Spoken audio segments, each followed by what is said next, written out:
Bismillahirrahmanirrahim. Assalamualaikum warahmatullahi wabarakatuh. Alhamdulillah alladzi bi ni'matihi tatimmu shalihat. Salatu wassalamu ala Rasulillah wa ba'd. Kita melanjutkan pada ayat berikutnya, yaitu ihdinas siratal mustaqim. Sebelumnya kita membahas pada ayat iyyaka na'budu wa iyyaka nasta'in, dan sekarang kita lanjutkan pada ayat yang setelahnya, ihdinas siratal mustaqim. Ayat ini para jemaah, sebelum kita masuk dari penjelasan Syekh Muhammad At-Tamimi, ayat ini memberi makna doa.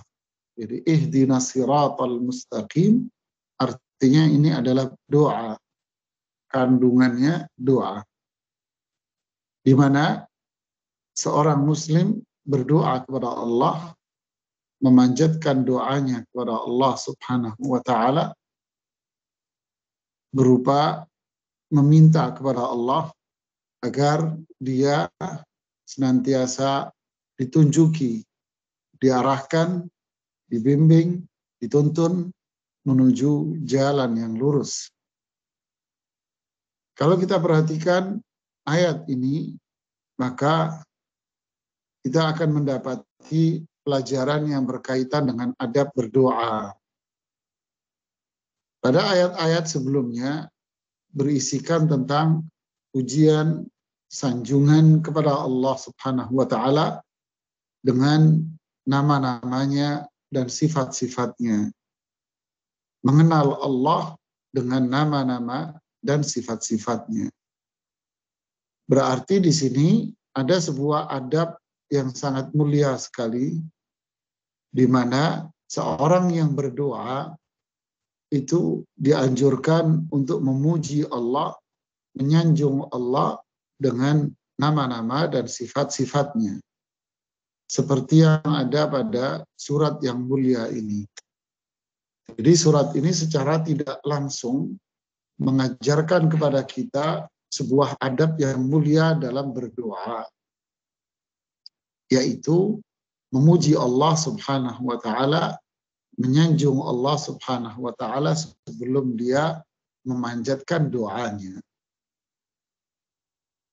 Seperti seseorang mengatakan di dalam berdoanya, jika dia mengangkat tangan, ya, dia berdoa, mengangkat tangan, lalu dia memuji Allah dengan mengatakan, ya Allah, pemilik nama-nama yang husna, yang sempurna kebaikannya, pemilik sifat-sifat yang maha tinggi. Umpamanya, la ilaha illallah, ya dzal jalali wal ikram, ya hayyu ya qayyum. Allahumma, kemudian dia bersolawat kepada Rasulullah SAW. Allahumma salli wa sallim ala rasulina wa alihi wa sahbihi. Kemudian dia memanjatkan doanya. Nah, inilah cara doa, adab berdoa yang diajarkan dalam surat Al-Fatihah ini.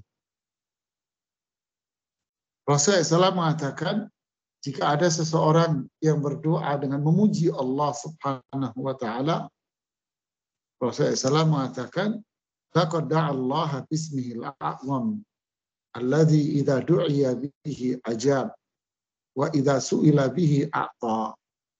Sungguh seseorang yang berdoa dengan memuji Allah, menyanjung Allah, maka dia telah berdoa dengan menyebut namanya yang paling mulia. Tentu kalau dia berdoa dengannya, doanya akan dikabulkan. Kalau dia meminta, permintaannya akan diberikan oleh Allah Subhanahu wa ta'ala. Jadi bahkan inilah kewajiban kita dalam berdoa. Makanya kalau ada seseorang yang berdoa langsung meminta, seperti yang terjadi pada seorang sahabat yang dikisahkan oleh sahabat Abu Hurairah radhiyallahu taala anhu, bahwa si fulan berdoa mengangkat tangan langsung minta, seperti yang banyak terjadi pada saudara-saudara kita ini. Angkat tangan langsung minta, Rabbana atina, langsung minta. Rasulullah SAW mengomentari model berdoa seperti ini dengan mengatakan, laqad ta'ajjal, dia telah terburu-buru di dalam doanya. Idza shalla ahadukum falyahmadillah wathana'i alaih. Thumma salatu wassalamu ala Rasulillah thumma liyad'u bima syaa. Jika salah seorang di antara kalian berdoa, maka hendaknya dia memulai dengan memuji Allah Subhanahu wa taala. Dia memulai dengan bersolawat kepada Rasulullah SAW. Kemudian mintalah apa yang Anda inginkan kepada Allah. Nah, inilah doa yang mustajab. Jadi kiat doa yang dikabulkan oleh Allah. Makanya para ulama ketika mengomentari ayat ini, mereka mengatakan ini adalah doa yang paling mulia. Yang ada dalam surat Al-Fatihah ini adalah doa yang paling mulia. Doa yang paling tepat untuk dikabulkan oleh Allah. Karena didahului dengan sifat-sifat Allah Subhanahu wa ta'ala, lalu dia berdoa. Di dalam hadis Bukhari Muslim dari Abu Hurairah, Rasulullah SAW, Allah berfirman, "Hadza li'abdi wa li'abdi ma sa'al."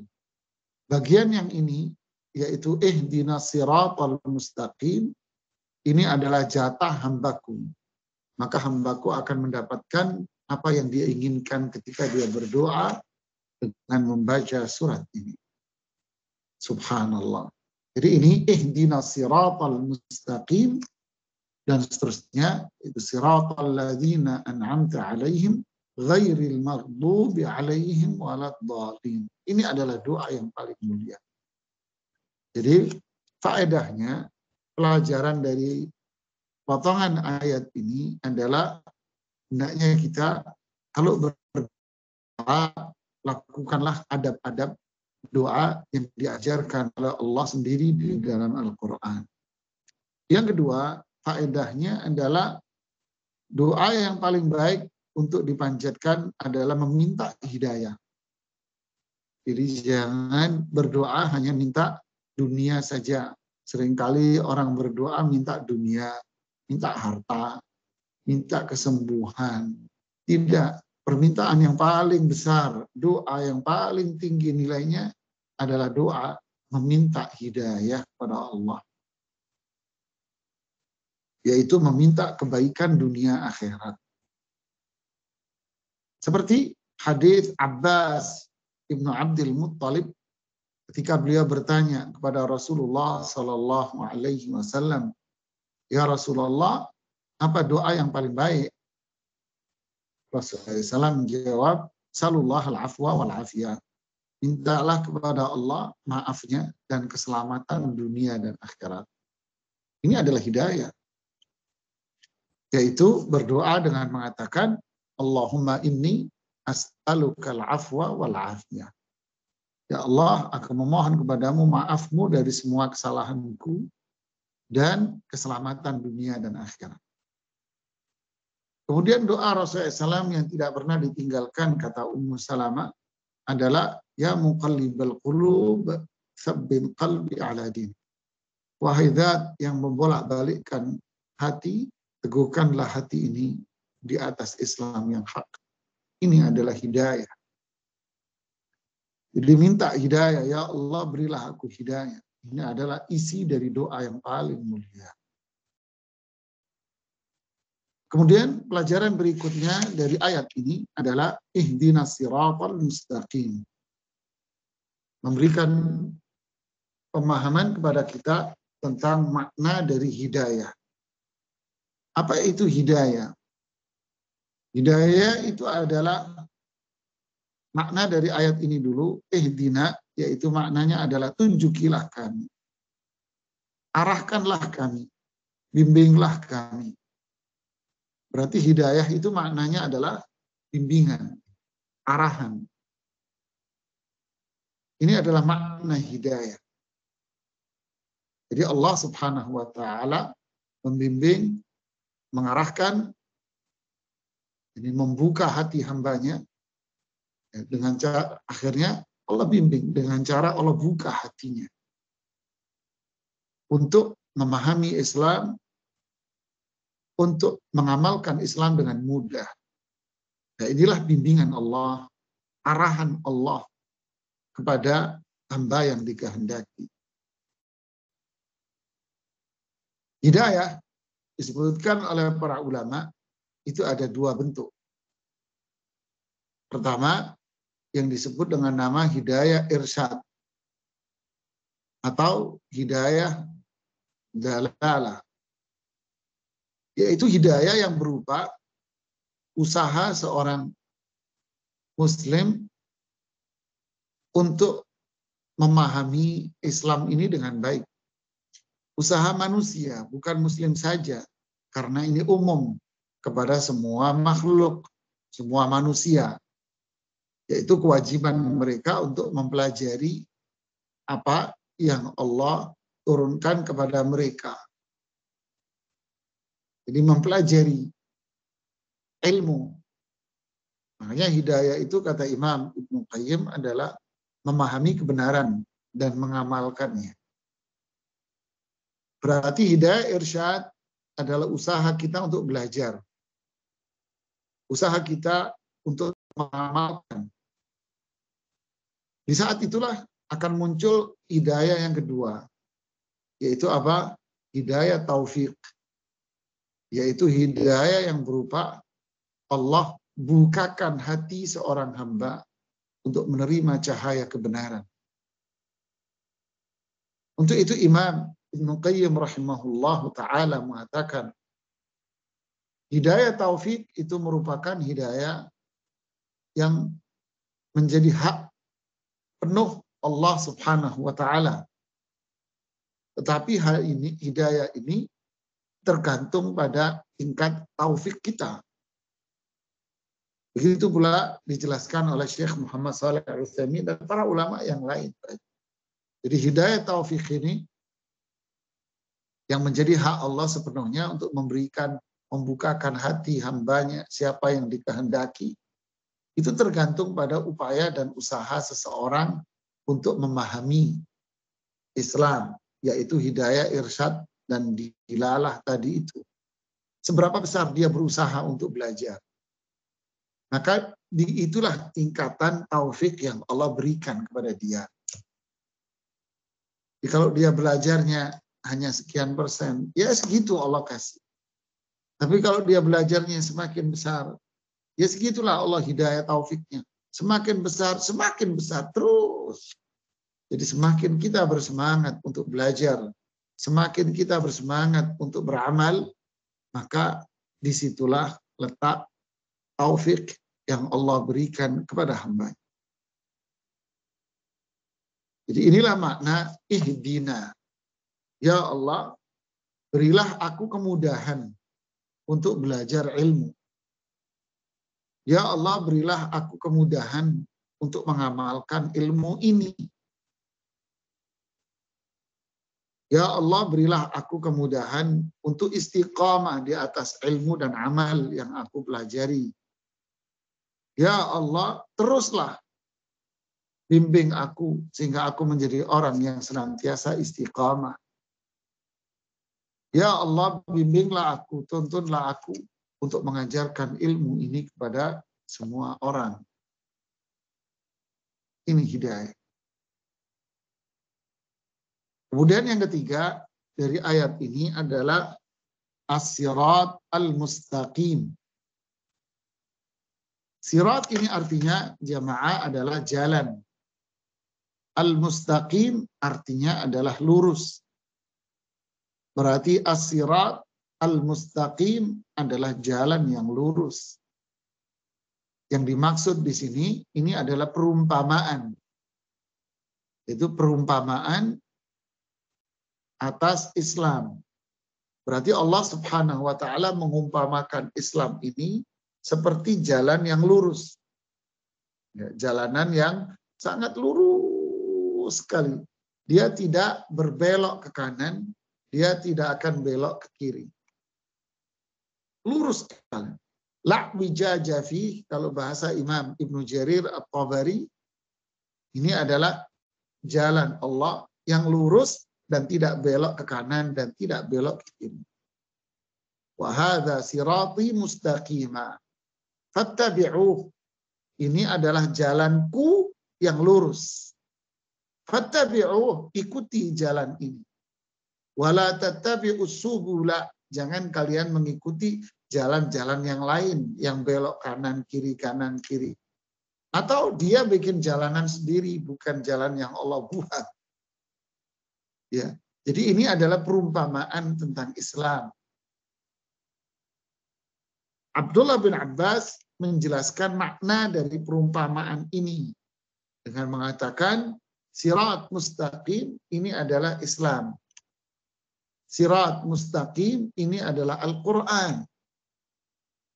Sirat mustaqim ini adalah petunjuk Rasulullah SAW. Sirat mustaqim ini adalah Abu Bakar dan Umar, sahabat Khulafa Rasyidun. Ini pendapat Abdullah bin Abbas yang dijelaskan oleh Imam Ibnu Jarir At-Tabari dalam tafsirnya dan dinukil oleh Imam Ibnu Katsir dan pula para ulama tafsir yang datang setelahnya. Berarti sirat mustaqim inilah Islam yang hak, yaitu Quran, petunjuk Rasulullah SAW dan Khulafa Rasyidun. Berarti kalau kita gabung ihdinas siratal mustaqim, maknanya adalah berdoa kepada Allah, meminta kepada Allah agar dimudahkan untuk mempelajari Islam yang hak, yaitu Islam yang bersumber dari Al-Quran, dari petunjuk Rasulullah SAW, dengan contoh para sahabatnya. Meminta petunjuk kepada Allah agar dimudahkan oleh Allah untuk mengamalkan Islam ini sesuai dengan Al-Quran, Sunnah, petunjuk Rasulullah SAW, dan dengan contoh para sahabatnya. Meminta petunjuk kepada Allah agar Allah menjadikan dia istiqamah di atas Islam yang hak ini.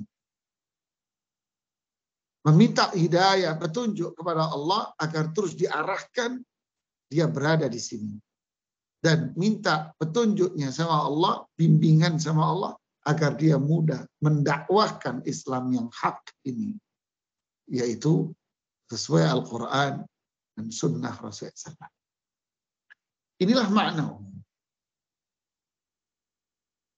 Jadi bentuknya seperti apa?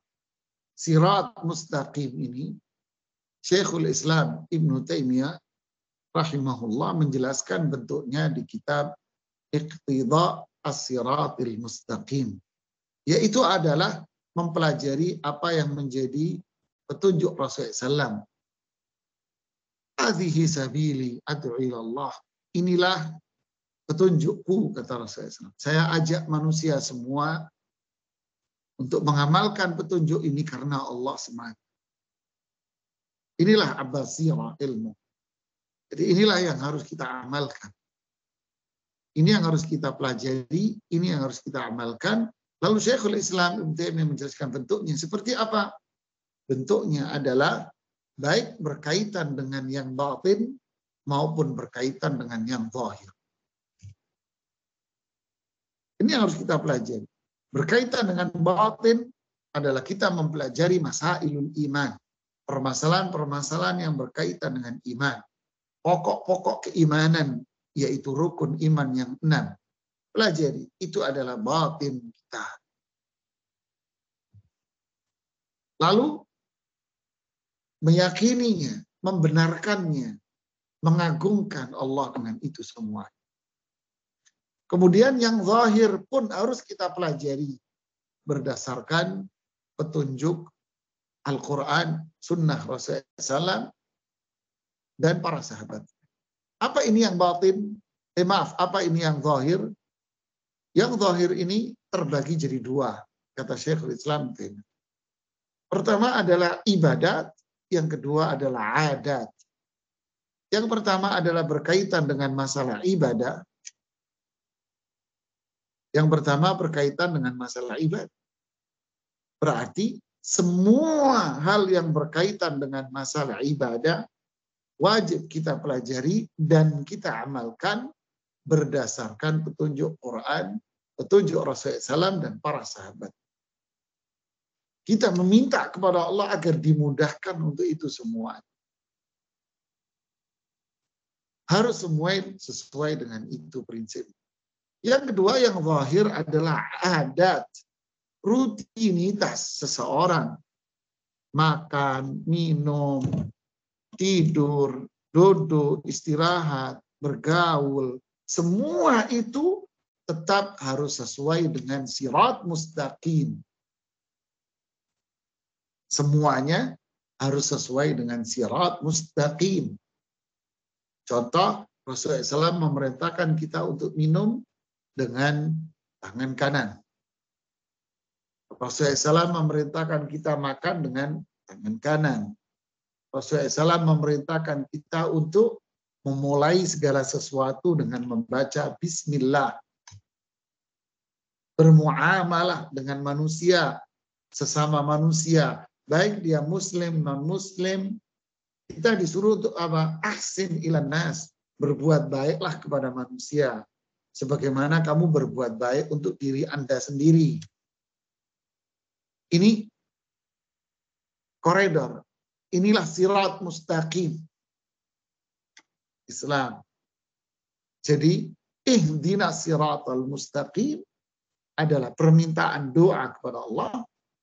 Dan inilah prinsip keislaman seseorang yang hak.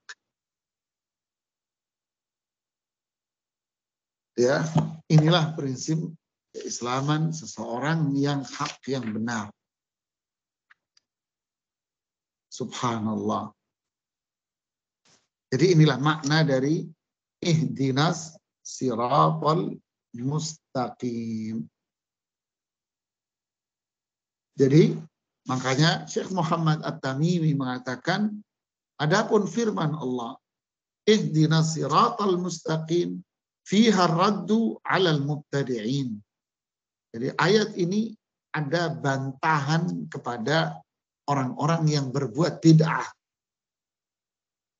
di mana mereka beribadah atau batin dari memiliki keyakinan, memiliki akidah, keyakinan yang tidak sesuai dengan sirat mustaqim. Akidahnya batil, keyakinannya salah, karena tidak diambil dari sirat mustaqim. Ibadah yang zahir, ibadah yang zahir, yang zahirnya baik ibadah maupun adat, tidak dibangun di atas sirat mustaqim, sehingga banyak syirik dan bid'ahnya. Jadi banyak orang baca ayat ini, tapi dia tak faham makna dari ihdinas siratal mustaqim. Maka ini adalah bantahan kepada mereka yang berbuat bid'ah.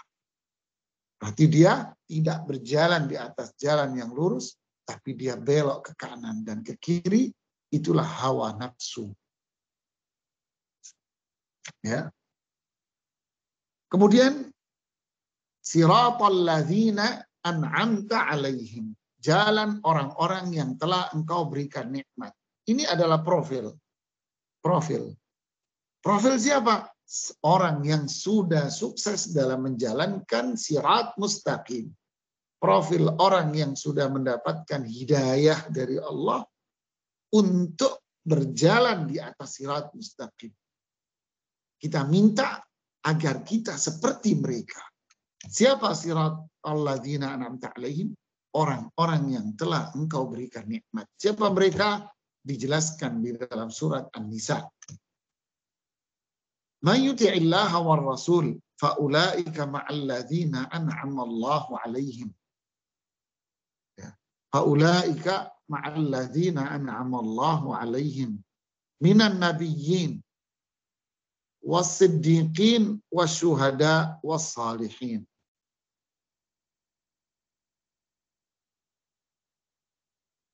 Di surat An-Nisa ayat 69.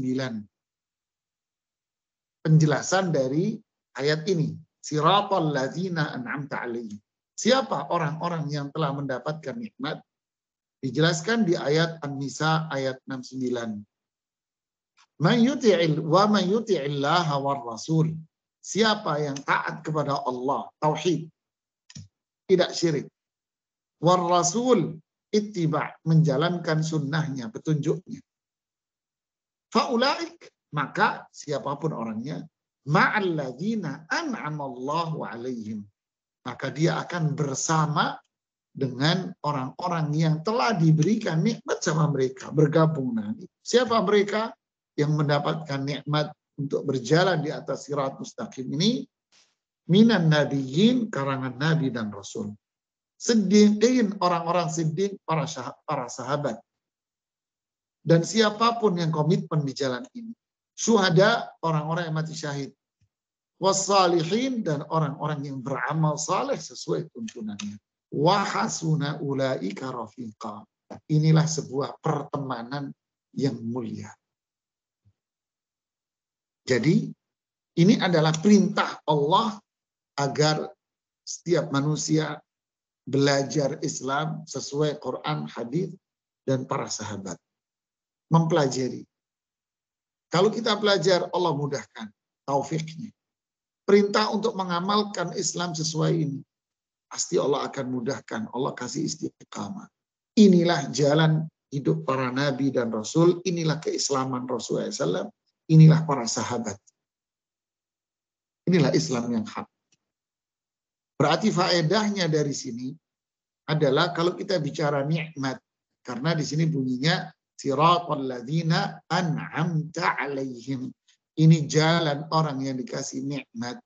Berarti orang yang Islamnya berada di atas sirat mustaqim yang hak seperti ini, berarti dialah yang mendapatkan nikmat yang besar. Berarti kalau bicara nikmat, inilah nikmat yang paling besar. Yaitu apa? Berislam di atas ilmu dan berislam yaitu beramal berdasarkan ilmu itu, yaitu Quran, petunjuk Rasulullah SAW dan para sahabat. Ghairil maghdubi alaihim waladdallin. Maghdub Yahudi, yaitu mereka yang punya ilmu, tapi mereka tak punya, nggak mengamalkan. Banyak sekarang punya ilmu, tapi nggak mau mengamalkan. Karena apa? Takut jabatan, takut kedudukan, takut panggung politiknya hilang, takut hartanya hilang, sehingga nggak mau, ilmunya taruh di kolong dulu. Ada orang Islam yang seperti itu. Disembunyikan karena takut hartanya hilang, takut bisnisnya hilang, takut kursinya hilang, takut jabatannya hilang, takut nggak dipanggung lagi. Dhalin, orang yang sesat, yaitu orang yang beramal tanpa ilmu. Bid'ah syirik banyak. Makanya di sini Syekh Muhammad Tamimi mengatakan, ammal ayatanil akhiratan, adapun dua ayat yang terakhir, yaitu ihdinas siratal mustaqim, siratal ladzina an'amta 'alaihim, ghairil maghdub 'alaihim waladdallin. Fa fihi ma minal fawaid, di dalamnya terdapat banyak faedah-faedah, yaitu zikru ahwalin nas, menyebutkan model-model manusia. Qassamallahu ta'ala salasata asnaf. Allah membagi manusia itu menjadi 3 kelompok. Kelompok yang pertama adalah mun'am alaihim, mereka yang mendapatkan nikmat. Kelompok yang kedua maghdub alaihim, yaitu kelompok yang dimurkai sama Allah. Kelompok yang ketiga adalah dhal, sesat. Fal maghdub alaihim, beliau memulai dengan siapa orang yang dimurkai sama Allah? Ahlu ilmin laisa ma'ahum amalun. orang yang punya ilmu tapi tidak diamalkan. Jadi kata Syekhul Islam, ada umat Islam yang memiliki sifat Yahudi, yaitu al-maghdub alaihim, ini Yahudi. Tepatnya Yahudi, yaitu mereka punya ilmu tapi tidak diamalkan. Sayangnya ada umat Islam yang memiliki sifat ini. Tahu ilmu, dia belajar bahkan doktor. Tapi demi jabatan, demi kursi dan panggung, maka ilmu dia akan ditaruh. Dan demi harta, mereka akan rela meninggalkan. Dahsyat dunia ini. Dia sembunyikan ilmu Al-Quran, petunjuk Rasulullah SAW dan para sahabat. Jadi maghdub adalah bentuk kelompok manusia yang tahu, tapi diumpetin ilmunya tak mau diamalkan. Waddalun, bentuk manusia yang kedua adalah ahlu ibadatin laisa ma'aha ilmun, yaitu ahli ibadah yang tidak punya ilmu. Pada aslinya dal, orang yang sesat di ayat ini adalah Nasrani, yaitu mereka yang semangat-semangat untuk ibadah, istilah mereka, tapi tanpa ilmu, ngarang semua itu ibadah. Ibadahnya nyanyi setiap hari di gereja mereka. Jadi ibadahnya main gitar sama nyanyi. Pujian-pujian bahasa mereka. Injilnya pun dikarang-karang dan dibuat. Nah, banyak, kata Syekhul Islam Ibnu Taimiyah di Iqtida' Shiratal Mustaqim, banyak umat Islam yang meniru sifat ini. Yaitu apa? Beribadah tanpa ilmu. Sehingga maknanya dhalun adalah mereka yang rajin ibadah tanpa ilmu. Sehingga banyak kesesatan-kesesatan yang terjadi di antara mereka. Bid'ah-bid'ah di mana-mana. Kemudian, wa in kana sababin nuzuli fil yahud wan nasara, walaupun ini berkaitan dengan Yahudi dan Nasrani, fahiya likulli man ittasafa bidzalik. Tapi ini sifatnya umum, karena tidak menyebutkan Yahudi Nasrani, ini sifat. Allah menyebutkan sifat, yaitu sifat manusia yang dimurkai, sifat manusia yang sesat. Jadi siapapun yang punya ilmu tidak mau diamalkan, atau semangat ibadah tanpa ilmu sehingga muncul bid'ah-bid'ah, penyelewengan, kesesatan, ini adalah mereka yang dhalun dan maghdub. Adapun kelompok yang terakhir, yaitu mun'am alaihim, yaitu orang yang mendapatkan nikmat, adalah manittasafa bil ilmi wal amal, yaitu seseorang yang memiliki sifat ilmu dan amal, yaitu apa? Hidayah menuju jalan yang lurus, yaitu jalannya para nabi dan rasul, jalannya Rasulullah, jalannya para sahabat, para tabi'in, para tabi'in tabi'in, dan siapapun yang berislam di atas jalan ini, yaitu Quran, petunjuk Rasulullah SAW dan para sahabatnya. Inilah mereka yang mun'am alaihim, mereka yang mendapatkan nikmat dengan ilmu dan amal. Makanya di sini kita perlunya, pentingnya untuk apa? Terus berdoa agar Allah memberikan kepada kita Islam yang hak yang seperti ini. Kemudian Syekh Muhammad juga mengatakan wa fihi ma minal fawaid, dan juga ada faedah-faedah lain, yaitu atabarruk minal haul wal quwwa li annahu mun'am alaih. Kita berlepas diri dari yang namanya kekuatan. Selain Allah, tidak ada yang bisa memberikan hidayah kecuali hanya Allah semata. Inilah orang yang diberi nikmat tauhid di sini. Dia usaha, dia yakini bahwa usaha dia inilah pintu Allah membukakan hidayah. Dan dia yakin hidayah itu di tangan Allah, bukan pada siapa. Wa kadzalika fiha ma'rifatullah, dan di dalamnya juga ada faedah, yaitu berupa mengenal Allah dengan sempurna. Dan membuang sifat-sifat buruk pada Allah Subhanahu wa ta'ala.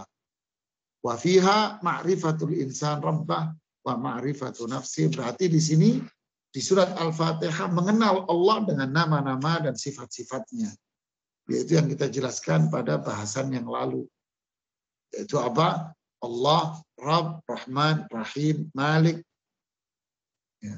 Kemudian mengenal diri manusia, yaitu kewajiban kita untuk bertauhid, iyyaka na'budu wa iyyaka nasta'in. Berarti dia manusia yang miskin, yang butuh akan pertolongan Allah, sehingga dia harus berdoa minta sama Allah. Dan dia harus sadar bahwa seorang ini harus berislam, dan Islamnya harus sesuai di atas sirat mustaqim. Fa'innahu idza kana rabbun fala budda min marbub. Jika Allah itu adalah Rabb, pencipta, penguasa, pengatur, berarti ada yang diatur, yang ada dikuasai. Wa idza kana hunaka rahimun fala budda min marhum. Jika ada yang memberi kasih sayang, berarti ada yang dikasihi. Wa idza kana hunaka malikun fala budda min mamluk. Jika di sana ada yang berkuasa yang menetapkan hukum, berarti ada yang menjadi objek hukum itu. Wa idza kana hunaka 'abdun, jika di sana ada hamba, maka di sana ada zat yang patut untuk diibadahi. Wa idza kana hunaka hadin fala budda min mahdi. Jika di sana ada zat yang memberikan petunjuk, berarti ada yang dikasih petunjuk. Wa idza kana hunaka mun'am fala budda min mun'am alaihi.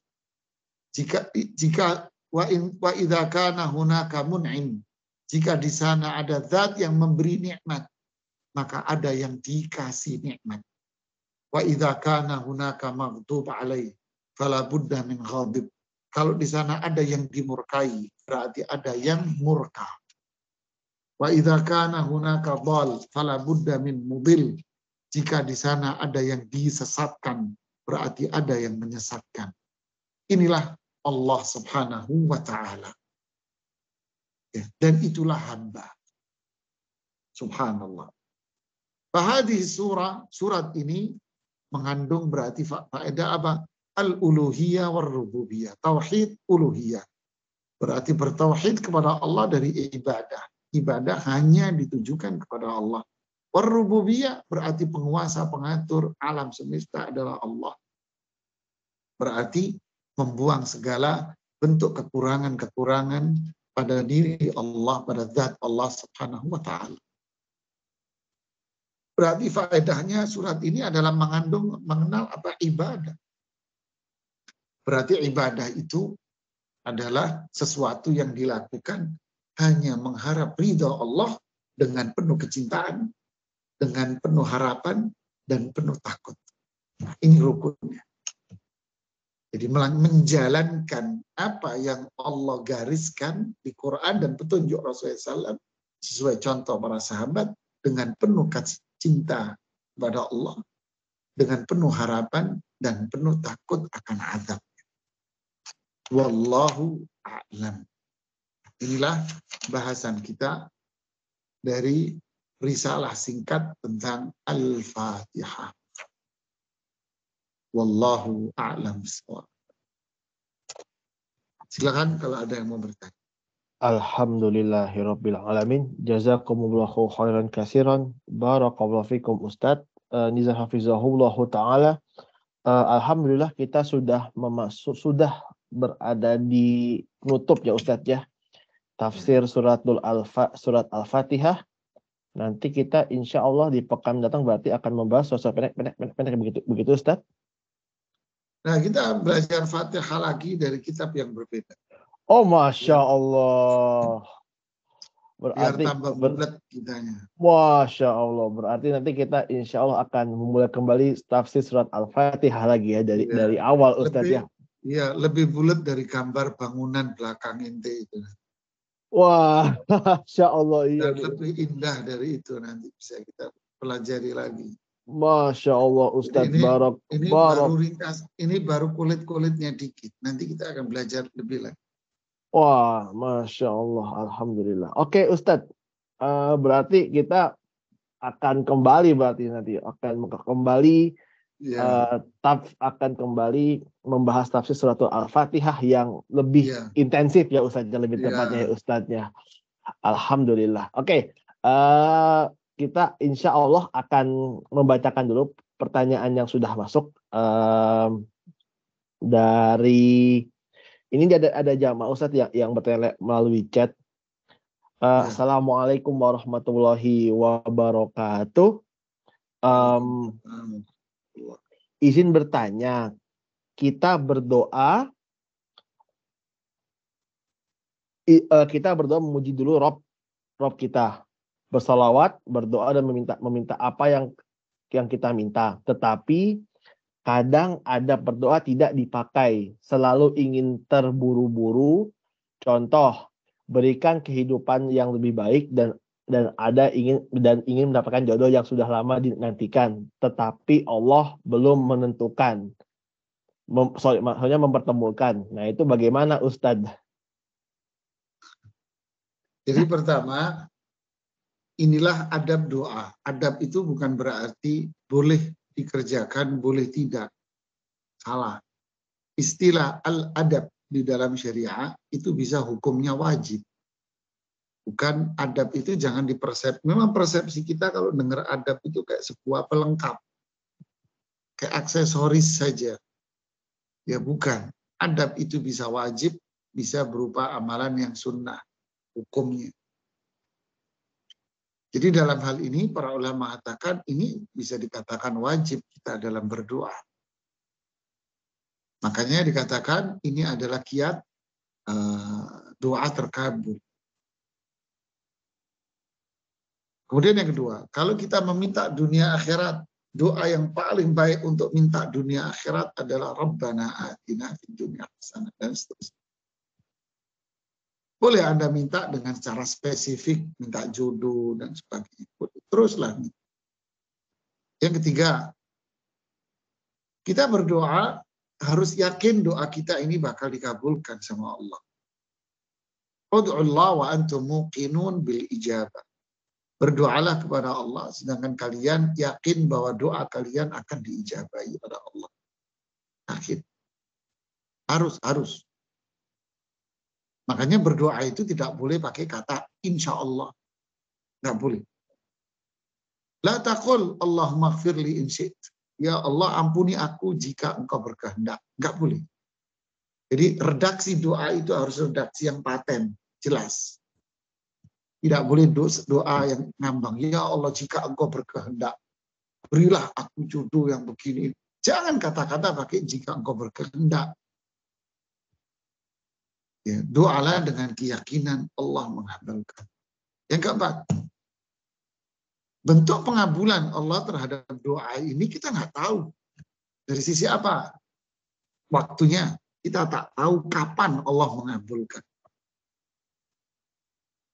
Dua, bentuk Allah mengabulkan doa kita ini seperti apa bentuknya pengabul? Kita nggak. Jadi, akhi ukhti fillah, jangan kita ini terbawa oleh sinetron. Kalau dalam sinetron film, religi, seorang dalam kondisi kepepet, kemudian taubat, kemudian dia sholat, gelar saja, doa, nangis, itu gak nangis beneran. Itu air itu yang ditetesin oleh kru sutradara filmnya. Dia itu kru-krunya yang nyari air di matanya itu ditetesin sama krunya. Atau kasih yang perih Ustadz. Atau iya. Kasih api gitu, sedia perih Ustadz. Kasih apa gitu, mungkin kasih balsem kayak matanya terus kepanasan dia yo. Itu semua acting alias bohong. Ya, terus dia baru nurunin tangannya. Wah, itu sudah Allah kabulkan semuanya. Film, jamaah film. Apa itu tidak mungkin? Mungkin. Tapi bukan berarti orang berdoa harus begitu, pasti begitu. Tidak. Bentuknya satu, Allah bisa langsung kabulkan seperti para sahabat dulu doa. Para ulama dulu doa langsung dikabulkan tunai. Langsung bisa. Yang kedua, Allah bisa kabulkan doa Anda dengan ditunda waktunya. Nggak dikasih sekarang, nanti Allah kasih. Kapan? Wallahu a'lam. Nanti bisa setahun, 2 tahun, 10 tahun, 20 tahun, nanti Allah kasih. Seperti orang berdoa yang dikisahkan di surat Al-Kahfi apa itu. Orang berdoa pengen anaknya soleh, anaknya soleh, anaknya soleh. Selama masa hidupnya dia belum melihat kepuasan dari kesolihan anak. Dia belum puas, anak saya belum soleh ya sesuai harapan saya belum. Sampai orang tuanya wafat, ketika orang tuanya wafat, baru anaknya jadi anak yang soleh. Dan ini banyak. Dan itu disebutkan di kisah surat Al-Kahfi Nabi Khidir sama Nabi Musa jalan ke satu desa itu. Jadi Allah bisa tunda. Yang ketiga, Allah bisa kasih doa Anda tapi dalam bentuk yang berbeda. Contoh, si A sakit, minta doa kepada Allah. Sudah adab doa tadi dilakukan begini biar sembuh. Konon sembuh. Tapi Allah kasih yang lain. Apa itu? Allah jadikan penyakitnya tidak komplikasi. 2, Allah jadikan justru dia dengan penyakit dia stroke umpama menjadi dia rajin ibadah. Allah bikin dia rajin ngaji. Ada satu orang cerita sama saya, Ustadz, saya diputuskan di penjara. Tapi atas perbuatan yang tidak saya lakukan. Konspirasi politik lah. Justru saya merasa di dalam penjara, saya tidak merasa penjara, sama sekali. Sama sekali di hati saya tidak merasa di penjara. Justru saya di sana justru merasa tenang saya dari hiruk pikuk politik. Karena beliau pejabat awalnya. Saya lepas dari hiruk pikuk politik yang seperti ini yang menjijikkan bahasa dia. Saya cuma nukil aja. Saya belajar ngaji Quran. Saya bisa menghatamkan tafsir Ibnu Katsir. Saya bisa bikin kesimpulan not-not dari tafsir Ibnu Katsir, Ustaz. Saya bisa ngajarin orang di penjara. Wah, berkah. Dia di penjara. Dia sakit stroke, tapi dia bisa rajin ibadah, ngaji, sholat. Berarti Allah kabulkan doa dia dalam bentuk yang berbeda. Bentuknya lain. Jadi yakinlah jemaah, doa Anda dikabulkan. Kapan? Wallahu a'lam. Seperti apa Allah mengabulkan, saya nggak tahu. Yang penting saya tak yakin Allah mengabulkan. Ya, wallahu a'lam. Alhamdulillah. Jazakallahu khairan katsiran. Tadi sudah ada Bu Sinta yang tadi bertanya. Ibu Sinta silahkan. Kalau ada pertanyaan. Kami sudah menyalakan mikrofonnya. Yang ingin bertanya langsung. Silakan. Yang bertanya langsung. Sebentar. Ini kalau belum ada, saya lempar lagi ke nampaknya belum ada nih Ustadz. Nampaknya belum ada Ustadz. Oh, maksudnya belum on Ustadz, maksudnya Ustadz. Oke, kalau gitu saya pindahkan ke Bu Yuniarti. Silakan Bu Yuniarti untuk bertanya langsung. Assalamualaikum warahmatullahi wabarakatuh, Pak Ustadz. Waalaikumsalam warahmatullahi wabarakatuh. Saya izin bertanya, Pak Ustadz. Yang kalimat terakhir itu kan siratal ladzina an'amta alaihim itu artinya kan jalan orang-orang yang diberikan nikmat dan dimurkai Allah itu maksudnya gimana Pak Ustadz? Yang tadi yang saya jelaskan, siratal ladzina an'amta alaihim. Berarti ini tipe manusia yang pertama. Yaitu manusia yang mendapat nikmat. Siapa itu? Yaitu mereka yang menjalankan sirat mustaqim. Apa sirat mustaqim? Ilmu dan amal. Dia belajar Quran, belajar sunnah, belajar petunjuk para sahabat, dan Allah memudahkannya. Minta Allah agar diberikan hidayah, kemudahan belajar, dan minta kepada Allah untuk mengamalkannya, dan dia berusaha mengamalkan ilmu dan amal ini sekaligus. Inilah orang yang mendapatkan nikmat. Yang maghdub adalah orang yang dimurkai. Siapa? Yaitu orang yang belajar tapi ternyata tidak dia amalkan. Kenapa nggak diamalin? Ya nggak tahu. Bisa jadi karena harta, karena jabatan, kedudukan, fasilitas, takut hilang dunianya. Masuk dolin, sesat. Kenapa disebut sesat? Karena dia keluar dari jalan. Makanya dia sesat, makanya dia dimurkai. Siapa sesat? Orang yang beribadah, beramal tanpa ilmu. Yaitu banyak beramal, gak ada ilmunya, rajin, tapi banyak bid'ah-bid'ahnya. Karena dia gak ada ilmu sama sekali. Ya, itulah kesimpulannya tadi. Iya, Ustaz. Ustaz, saya mau bertanya lagi, Ustaz. Kalau kita kayak saya nih misalnya rajin menuntut ilmu, tapi ilmunya nggak bisa kita sampaikan kepada orang itu, soalnya saya itu bukannya nggak mau, Ustaz, takut salah penyampaian kan. Kadang-kadang orang bertanya kok pendapatnya begini, ini dari mana sumbernya. Kadang-kadang saya tuh suka takutnya sumbernya itu yang nggak tahu, Pak Ustadz Jijikal. Ya. Jadi kita harus gimana, Pak Ustadz Jijikal? Ya, menyampaikan ilmu itu bukan berarti berceramah. Tidak, menyampaikan ilmu itu bisa dalam bentuk nasihat. Seperti mengingatkan orang. Bahasa kita ngingetin. Mas, Mbak, Neng, nggak boleh begitu. Dalam Islam itu kita harus begini. Nah, itu sudah bagian dari menyampaikan ilmu. Ya, barakallahu fiik. Ya, Jijikal atas jawabannya. Assalamualaikum warahmatullahi wabarakatuh.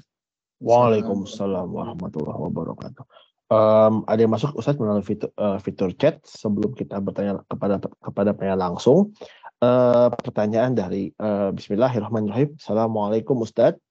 Apakah boleh kita berdoa dengan meminta kepada Nabi Muhammad Sallallahu Alaihi Wasallam mendoakan kita walaupun beliau sudah wafat, mengingat posisi Rasulullah Sallallahu Alaihi Wasallam yang dekat dengan Allah? Apakah ini suatu bentuk kesyirikan? Jazakumullahu khairan katsiran, barakallahu fikum. Ya, barakallahu fik. Tentu ini bentuk doa yang terlarang. Berarti Anda tidak meminta kepada Allah, tapi Anda meminta kepada Rasulullah SAW. Apa ini syirik? Tidak boleh. Tidak boleh. Kita disuruh minta itu berdoanya sama Allah. Ud'uni astajib lakum. Minta sama aku, saya kabulkan. Ketika para sahabat datang menemui Rasulullah SAW, ya Rasulullah, inna nastaghitsu bik. Wahai Rasulullah SAW, kita ini mau minta tolong dalam kondisi berat ini kepadamu. Marah Rasulullah SAW. Lalu beliau mengatakan, innahu la yustaghatsu bi, innama yustaghatsu billah. Rasulullah SAW. Jangan minta perlindungan dari keburukan. Jangan minta tolong dari kondisi kalian ini kepadaku. Tapi mintalah pertolongan dan mintalah perlindungan hanya kepada Allah. Marah Rasulullah. Ya. Jadi apa yang terjadi fenomena di saudara kita Muslim ini banyak di mana mereka minta tolongnya sama Rasulullah SAW. Ini salah. Kenapa kok minta sama Rasul? Mintalah kepada zat yang mengutusnya. Ya. Minta kepada zat yang mengutus. Saya ambil ilustrasi sederhana. Ini sebuah ilustrasi. Karyawan. Dia mau minta tolong kesulitan yang dihadapi oleh. Kepada siapa? Kepada sang manajer. Salah. Ngapain sama manajer? Dia juga karyawan. Minta kepada karyawan yang lain. Salah. Mintalah kepada orang yang ngangkat dia jadi karyawan. Ya kalau mau minta, datang aja ke bosnya langsung. Minta ketemu janjian sama sekretarisnya, Pak, saya pengen ketemu bos, ada urusan.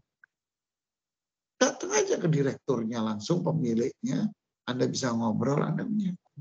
Pasti jauh lebih mudah daripada Anda minta kepada bawahan dan bawahan.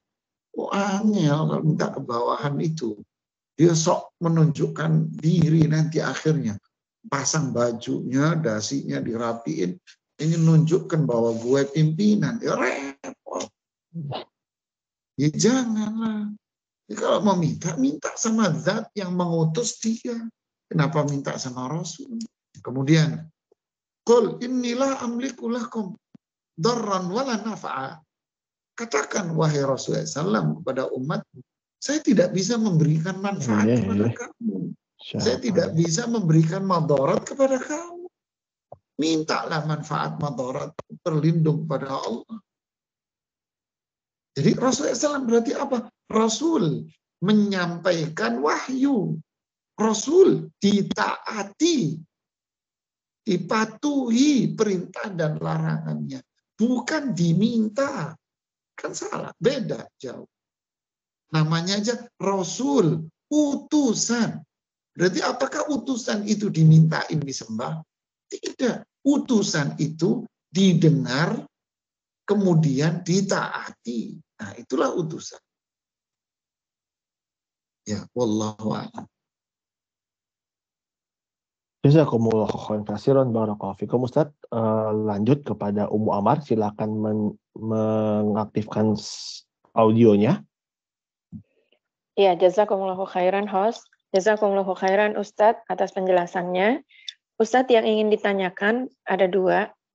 Yang pertama adalah kata ad-din Ustadz yang ada di kalimat Maliki Yaumiddin. Setahu saya di situ ada juga pemahaman tentang ad-din adalah agama, Ustadz.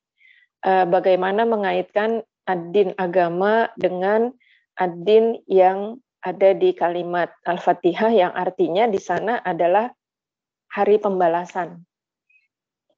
Yang kedua, Ustadz, bolehkah kita ini untuk pribadi, Ustadz, dan tidak selalu diamalkan? Ketika kita lagi jatuh, lagi down, kita membaca Al-Fatihah berulang-ulang banyak-banyak, Ustadz. Dan itu ternyata jadi tenang dan jadi lebih baik keadaannya. Di sisi lain, ketika kita dapat musibah, juga kita membaca Al-Fatihah berulang-ulang. Ternyata dampaknya kepada batin, kepada diri itu juga baik. Apakah itu boleh kita amalkan, Ustadz, untuk amalan pribadi dan itu tidak selalu, Ustadz? Jazakumullahu khairan. Ini yang terakhir maksudnya supaya apakah ini bid'ah atau enggak gitu, Ustadz? Ya. Jazakumullahu khairan. Ya, bismillah, alhamdulillah, wa ba'd. Pertanyaan yang pertama, apa makna ad-din? Kata ad-din yang kerap kali diartikan di bahasa Indonesia adalah agama. Ad-din dalam Al-Quran disebutkan di banyak ayat. Inna ad-dina indallahil Islam. Kemudian pada ayat wa may yabtaghi ghairal islami dinan fala yuqbala minhu wa huwa fil akhirati minal khasirin. Siapa yang mencari agama selain Islam maka ditolak. Kemudian al-yaum akmaltu lakum dinakum. Hari ini aku sempurnakan din agama kalian. Kemudian di ayat ini maliki yaumiddin. Nah, mungkin ini kebingungan, ada yang mulai mempelajari mendalam ini mulai bingung. Sebetulnya tidak jelas kok maknanya. Kata ad-din di dalam Al-Quran itu ada dua. Fahami. Kata ad-din di Al-Quran ada dua. Tinggalkan dulu terjemah translate-nya. Kata ad-din di dalam Al-Quran ada. Makna yang pertama, ad-din itu artinya adalah al-amal, perbuatan. Seperti pada ayat inna dina indallahil Islam. Berarti maknanya perbuatan. Perbuatan hati, perbuatan fisik. Yang diterima oleh Allah itu adalah apa yang ada di dalam Islam. Jadi terjemahan bahasa Indonesianya atau yang lain itu bias. Makanya pentingnya kita perlu belajar tafsir. Jadi nadina sesungguhnya amal, perbuatan. Perbuatan batin, perbuatan fisik. Yang indallah, yang diterima oleh Allah adalah perbuatan yang berpijak pada Islam yang Allah turunkan kepada Rasulullah SAW. Wa may yabtaghi ghairal islami dinan. siapa yang mencari amal perbuatan hati dan fisik selain dari apa yang dibawa oleh Rasulullah SAW, berarti tidak akan diterima sama Allah. Jadi din itu amal, jalan yang lurus. Amal, perbuatan. Al-yauma akmaltu lakum dinakum. Hari ini aku sempurnakan amal kalian, yaitu yang bersumber dari Islam. Sempurna. Ini makna yang pertama. Makna ad-din yang kedua di dalam Al-Quran, yang kedua adalah al-jaza, balasan dari amal itu. Dan ini yang disebutkan di Al-Fatihah. Maliki yaumiddin. Allah Maha Penguasa yang menentukan balasan, yang menentukan hukum dan ketentuan di mana yaumiddin, hari di mana pembalasan itu akan diputuskan sama Allah. Jadi ad-din di ayat ini maknanya bukan amal, tapi maknanya adalah balasan. Inilah tafsir detailnya dari kata ad-din di Al-Quran. Pertanyaan yang kedua. Si fulan baca Al-Fatihah di saat kondisi down, di saat kondisi apalah, terus ngerasa yakin, tenang hatinya. Tenang, sembuh, adem, ayem, tentrem, lojinawi, lah apalah itu. Dan sebagainya, ini bukan dasar untuk menyatakan ini boleh. Nyaman kok saya, enak kok. Apakah berarti itu boleh? Tidak. Contoh karyawan. Perusahaan menetapkan ada jenis pekerjaan 1, 2, 3, 4. Ini kerjaan Anda. Lalu Anda mengerjakan pekerjaan yang lain. Anda ditegur. Loh, kenapa Anda melakukan ini? Anda jawab, saya merasa aman dengan ini. Saya merasa tentram. Saya merasa enjoy dengan yang ini. Tapi kalau pekerjaan yang ditetapkan oleh perusahaan, saya tidak enjoy dengan itu. Hati saya tidak tenang dengan pekerjaan ini. Saya merasa tenang pekerjaan ini. Apakah perusahaan itu akan mengatakan karyawan hebat? Begitu?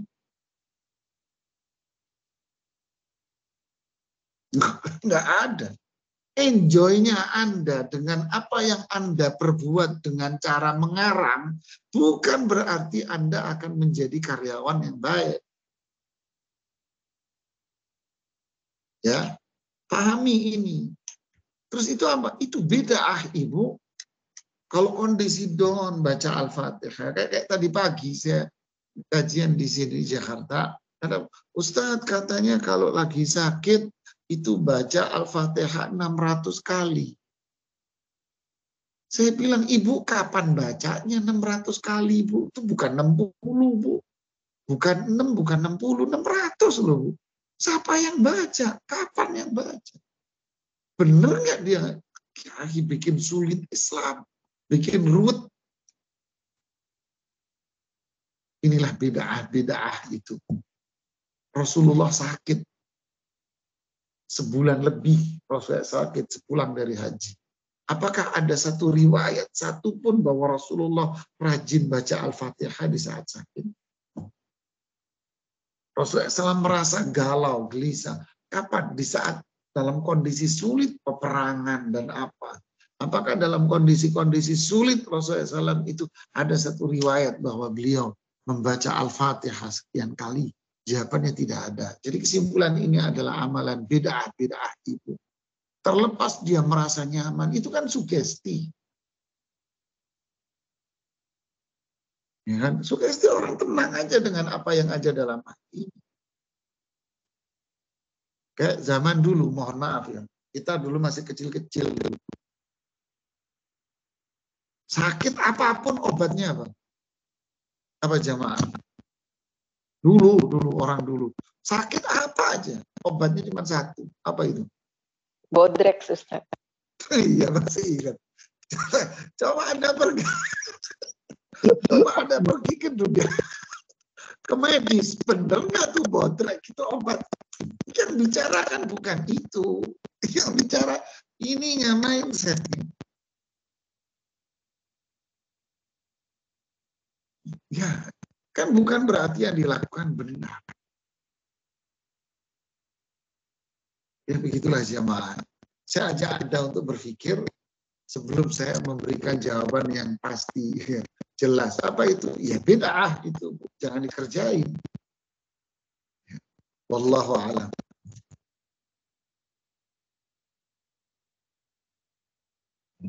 Iya ya, paracetamol ya, iya juga ya, bener. Iya juga ya, aduh. Saya pernah ke satu pegunungan, dulu masih di pesantren Al-Irsyad. Saya nengok bangunan, ada masjid di sebuah gunung. Saya ke gunung itu naik motor karena mobil susah. Waduh. Sampai di sana saya kecapean, kepala saya lagi pusing, cenut. Allah. Saya lagi duduk, orang kampung ngerti pakai bahasa Jawa dia. Pakai bahasa Jawa maksudnya, Ustadz kenapa kok modelnya lagi nggak enak, capek? Oh iya Pak, saya pusing, kepala saya semut-semut. Saya lagi duduk di satu desa begitu yang banyak tanaman. Di sebelah saya ada pohon yang tingginya itu sepinggang saya. Oh, daunnya hijau tua gitu, saya nggak tahu apa ini Bung. Oh pusing Ustadz, sebentar Ustadz. Langsung dipotekin itu daun hijau itu. Digodok, dikasih, Pak daun apa? Orang sini Pak, sakit apapun ngotek daun ini. Allahu Akbar. Kita yang nggak punya sugesti, nggak punya pikiran apapun, ya minum ini sembuh. Apa namanya, setong juga tetap aja kagak sembuh-sembuh ya. Iya. Jangan dianggap nyaman, enjoy itu hukum. Kadang pasien ke dokter cukup melihat wajahnya dokter, badannya enak. Oh, Allahu Akbar. Begitu itu fenomena. Iya. Jadi orang saya cocok dokter itu. Ada satu kasus di Jakarta sih. Ibunya sakit, anaknya lulus kedokteran the best di Jakarta. Anaknya ini lulusan terbaik kedokteran di DKI Jakarta. Allah. Anaknya sakitlah ceritanya si kakeknya, neneknya. Dia bilang, Nek, sakit. Ya, ini anaknya nenek. The best ini lulusan kedokterannya di DKI. Bahasa Betawinya keluar, anak kemarin sore ngobatin gue. Siapa lo? Bubar. Bubar itu. itu. Ke dokter yang mungkin lulusannya nilainya jauh di bawahnya, tapi ya itulah namanya kan. Ya nyaman dia. Tapi kalau dari kode etik keilmuan, ya tentu dia disalahkan. Jadi ini hanya sekedar ilustrasi berpikir bahwa jangan sekali-kali menilai kebenaran itu dengan perasaan Anda. Ya, ilmu itu dipelajari, bukan pakai perasaan. Oke, ada pertanyaan berikutnya. Masih ada Ustadz, masih ada tiga lagi Ustadz, alhamdulillah. Bismillah, silakan Bu. Oh tadi ada sedikit pertanyaan lewat chat.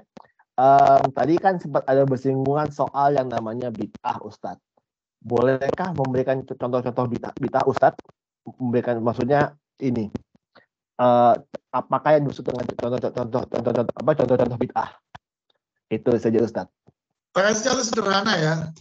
Saya sering ngasih contoh sederhana di pengajian ibu-ibu di Jakarta. Tuh. Saya kasih contoh gini, Bu. Anak ibu hari itu, ibu minta tolong ke anak ibu beliin telur. Panggillah anaknya, sini, beliin telur ke warung. Ini duit 30.000, beliin telur sekilo. Ya, Mak. Pulang tuh anak, bawa mie instan. Ya iya sih. Ya iya sih, betul sih.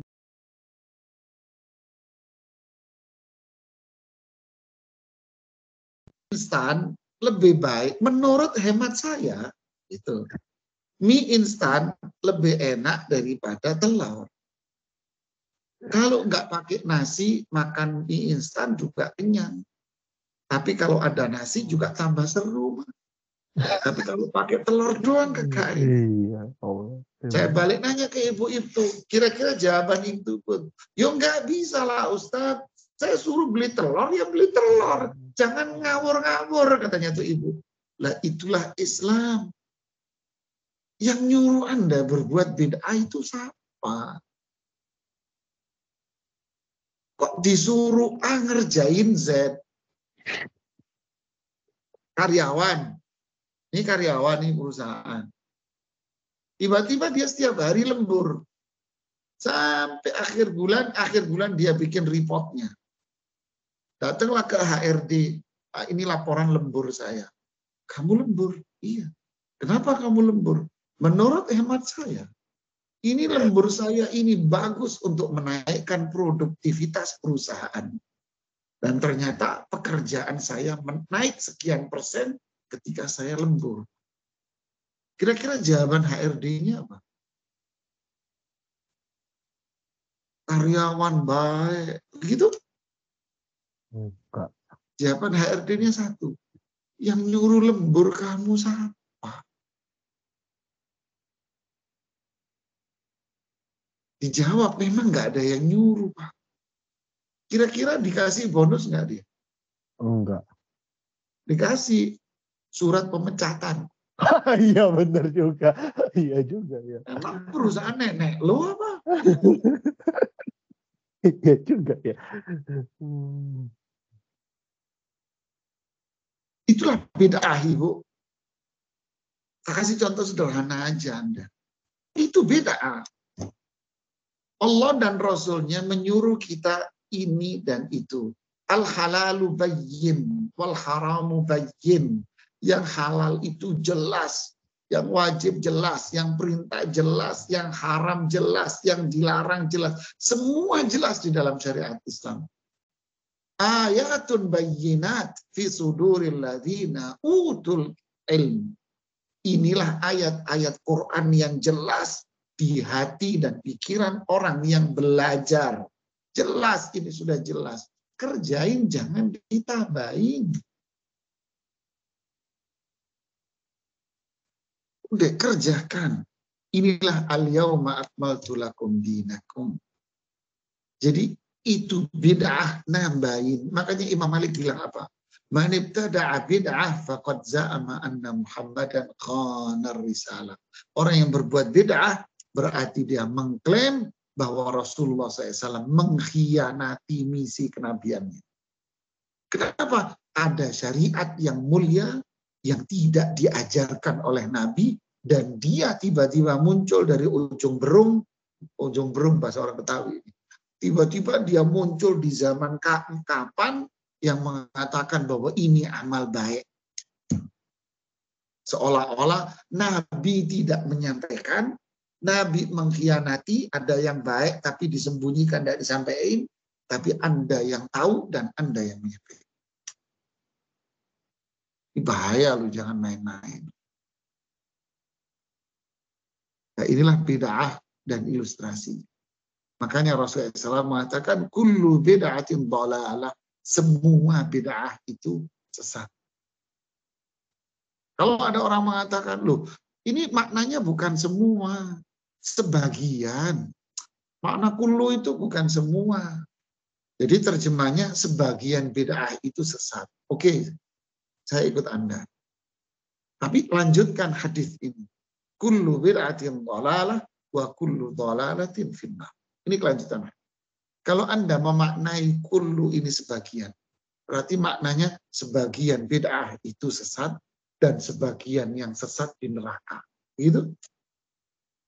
Berarti sebagiannya yang sesat di surga. Begitu?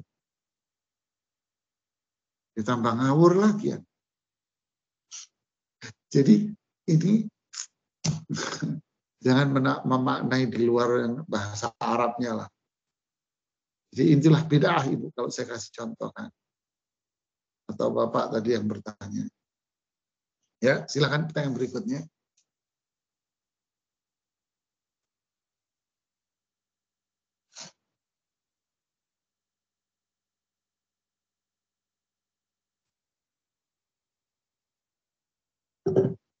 Loh, kemana ini hostnya? Maaf Ustadz, wah lupa saya menyalakan mikrofonnya Ustadz. Waduh, qadarullah. Astagfirullah. Baik, Ibu Rika, dipersilakan untuk menyalakan mikrofonnya.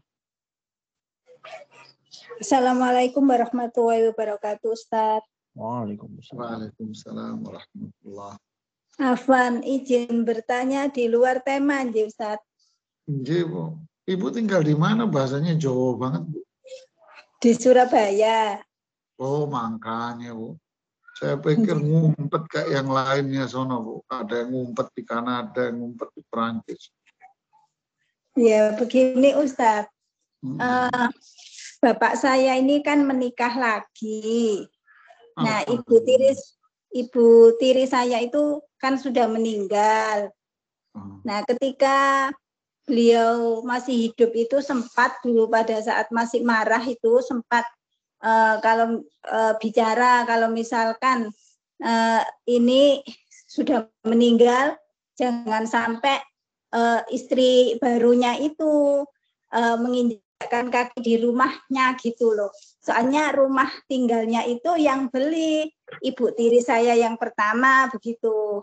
Nah, setelah beliaunya meninggal ini, ternyata bapak ini mengajak istri yang baru itu di rumahnya begitu loh Ustadz. Dan beberapa barang-barangnya ibu tiri saya itu diberikan pada ibu yang baru itu. Begitu Ustadz, saya kan khawatirnya itu rumahnya itu kan masih milik ibu tiri. Khawatirnya itu hartanya itu, menggunakan harta yang bukan seharusnya gitu loh Ustadz. Saya khawatir Bapak berdosa gitu Ustadz.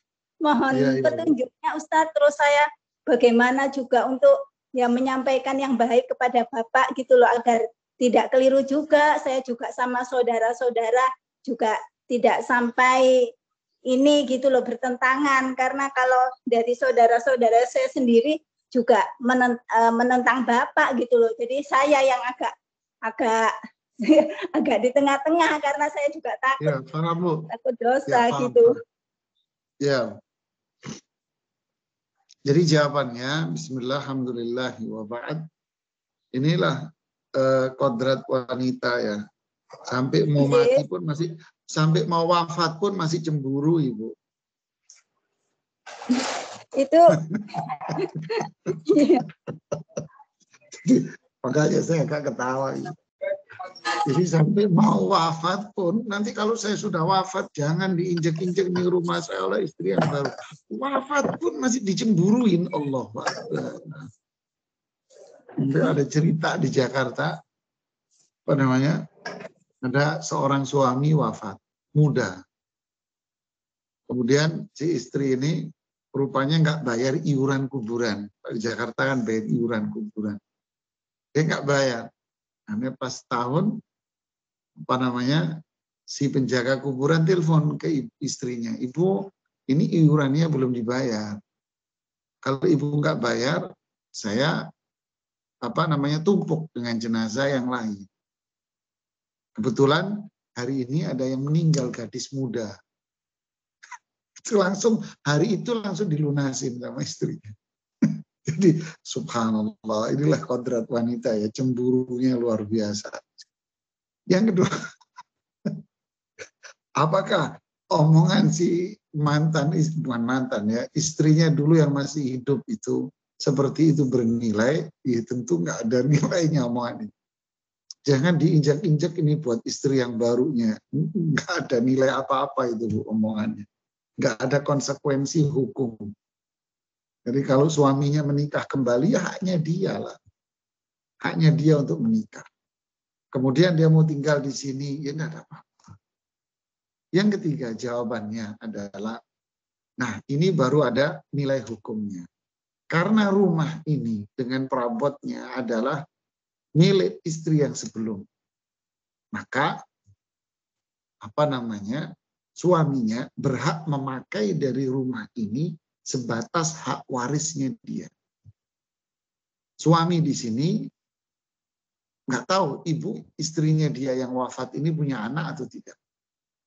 Kalau dia nggak punya anak, berarti suami ini, bapak Anda ini berhak separuh dari hartanya. Kalau dia punya anak, berarti bapak Anda berhak seperempat. Nah, ini aja yang bapak Anda berhak menggunakan harta itu dan menguasai harta itu sebatas yang menjadi miliknya dia. Tapi yang bukan milik dia, dia tidak boleh menggunakan atau menguasai harta itu. Tapi yang bukan menjadi milik dia, itu akan menjadi milik ahli waris, yaitu anak-anak dari istrinya dia ini. Jadi ini, kalau memang itu rumah semuanya bukan milik dia, dia hanya memiliki sebagian saja, dan dia menguasai rumah itu, ya tentu tidak diperbolehkan dia memakai semua, tapi hanya boleh memakai sebagian yang menjadi hak warisnya dia saja. Ya, itu jawaban dari saya. Wallahu a'lam. Alhamdulillah. Jazakumullahu khairan katsiran. Barakallahu fikum Ustadz. Lanjut lagi Ustadz. Ini Ustadz masih ada waktu Ustadz, atau kita habiskan saja pertanyaannya? Tinggal satu pertanyaan bolehlah. Satu pertanyaan boleh ya. Aduh. Ini yang terakhir Ustadz. Bismillah. Assalamualaikum Ustadz. Yang ingin saya tanyakan, termasuk bid'ahkah kalau saya minum obat atau perbuatan, apakah selalu di awal membaca salawat Nabi? Ya, bagus nih pertanyaan. Kita minum, makan, atau berbuat, memulai perbuatan apa saja, itu anjurannya adalah membaca basmalah. Cukup kita membaca basmalah saja. Mau minum, baca bismillah. Mau makan, baca bismillah. Setelah makan, setelah minum, alhamdulillah. Mau pergi, keluar rumah, baca bismillah. Masuk rumah, buka pintu rumah, bismillah. Di samping ada doa-doa yang baik. Pakai baju, bismillah. Melepas baju, bismillah. Semuanya bismillah. Kalau ditambahi dengan sholawat, ini yang tidak ada tuntunan dari Rasulullah. Jangan ditambahi atas sesuatu yang tidak. Nah, terus kita nggak boleh sholawat gitu. Tidak. Sholawat ini ibadah mulia. Kita dianjurkan untuk memperbanyak sholawat. Bahkan disebutkan dalam hadis yang hasan, tidaklah seseorang itu duduk-duduk di satu tempat. Kemudian dia tidak berzikir kepada Allah, tidak bersolawat kepada Rasulullah Sallallahu Alaihi Wasallam, melainkan mereka kelak di hari kiamat akan berada dalam sebuah kerugian yang begitu besar. Bahkan di riwayat yang lain disebutkan ketika dia bangkit pergi meninggalkan tempat dia ngobrol, sedangkan dia selama ngobrol tadi tidak berzikir dan tidak sholawat, maka dia keluar dari tempatnya seperti bangkai keledai. Jadi sholawat, zikir itu mulia. Kita melakukan apa yang menjadi ketentuan Rasulullah Sallallahu Alaihi Wasallam. Jadi bebas sholawat kapan. Tapi kalau selepas mau minum baca sholawat, mau ini baca sholawat, tidak. Sholawat itu bebas, dianjurkan untuk dibaca kapanpun, dimanapun. Kecuali di toilet ya, jangan ya. Ya, ini yang bisa saya sampaikan, semoga bermanfaat. Nanti kita akan lanjutkan kembali yang lebih mendalam, bicara tentang surat Al-Fatihah dari tulisannya Syekh Profesor Dr. Abdul Razak bin Abdul Muhsin. Bagus tulisannya tentang Al-Fatihah. Lebih tajam lagi tulisan beliau. Semoga kita bisa mendulang faedah yang lebih banyak, lebih dalam lagi dari surat ini. Ya, ini yang bisa kita sampaikan. Semoga bermanfaat buat saya dan kita semua. Mohon maaf jika ada kekurangan. Dan mohon maaf jika ada soal pertanyaan yang belum terjawab. Insya Allah bisa dijawab di pertemuan yang berikutnya. Subhanakallahumma bihamdik. Asyhadu an la ilaha illa anta. Astaghfiruka wa atubu ilaik. Assalamualaikum warahmatullahi wabarakatuh. Waalaikumsalam warahmatullahi wabarakatuh.